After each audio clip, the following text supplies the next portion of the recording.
दो ही पंक्तियां होंगी या पूरा स्टेज? कर्नाटक का प्रदेश अध्यक्ष के नाते मैं बहुत साफ कहना चाहता हूं, हम सिर्फ दो ही पंक्ति गाते हैं। चाहे बीजेपी, नरेंद्र मोदी, अमित शाह हमको फांसी पे चढ़ाए या जेल पे भेज दे, हम दो ही লাইন গাতে हैं। কলকাতা টিভিতে আপনাদের সকলকে স্বাগত। আপনাদের সঙ্গে রয়েছি আমি অঙ্কুর।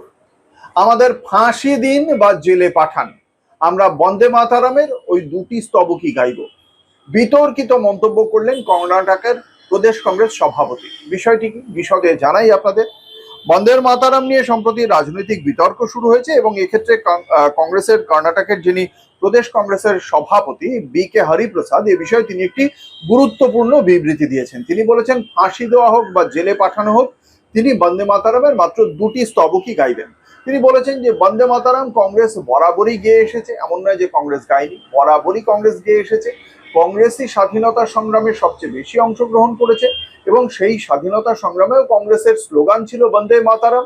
এবং সেই বন্দে মাতারামকে সম্প্রতি যে সংশোধনী আনা হয়েছে জাতীয় স্তোত্র এবং জাতীয় সঙ্গীতের ক্ষেত্রে, লোকসভায় পাশ হয়েছে সেই সংশোধন, এবং সেখানে এই বন্দে মাতারামকে 6টি স্তবক গাওয়ার সংস্থান রাখা হয়েছে আইনের মাধ্যমে।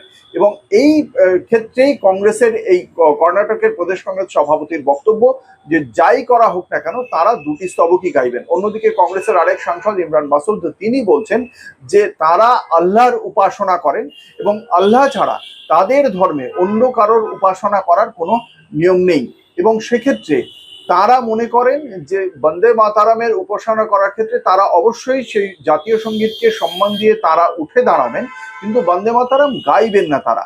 এক্ষেত্রে তারা বলছেন যে তারা আগেও এই বন্দে মাতারাম সম্পর্কে তাদের সম্মান প্রদর্শন করেছেন, কিন্তু উঠে দাঁড়িয়ে যদি সম্মান দেখাতে হয় সেক্ষেত্রে ইমরান মাসুদ বলছেন যে আমার ধর্ম আমাকে আমার ধর্ম মতে উপাসনা করার শিক্ষা দেয় এবং দেশের যা সংবিধান রয়েছে সেই সংবিধান আমাকে ধর্মীয় স্বাধীনতার মৌলিক অধিকার দেয়।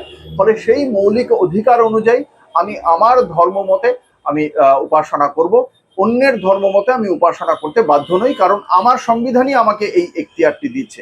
এটা চাপিয়ে দেওয়া, এবং এক্ষেত্রে দুটি স্তবকই গাওয়ারই দাবি করেছেন তারা। আগামী দিনে দেখা যাক এক্ষেত্রে কেন্দ্রীয় সরকারের পক্ষ থেকে এই বিষয়ে কি সিদ্ধান্ত নেওয়া হয়, বা এক্ষেত্রে যারা এই দুটি স্তবকের বেশি গাইবেন না তাদের ক্ষেত্রে শাস্তিমূলক কি পদক্ষেপ করা হয় সেদিকে অবশ্যই নজর থাকবে।